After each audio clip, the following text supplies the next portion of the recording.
为东北季风的影响，彰化这2天风也好大。23号上午呢，在福兴乡竟然有电线被强风给吹断，掉进了稻田里烧了起来，还造成附近658户停电了近2个小时。 彰化福兴乡风好大，路边旗帜摇摇晃晃，还把电线给吹断，掉进旁边稻田里，起火燃烧。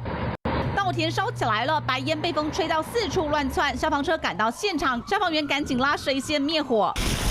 火熄了，结果掺水的泥巴像温泉一样冒泡冒烟，民众放了2颗蛋，没一下就煮熟。里面应该是有一些零件卡在里面，那温度太高，所以会有就是喷泉的那个泡泡。 消防员2度洒水降温，也请来台电人员抢修，电线被风吹断，更造成附近658户房屋停电将近2个小时。我电都未做呀，当一寡简单的尔。修车师傅很无奈，只能靠头灯的灯光修车。这场意外的罪魁祸首是东北季风。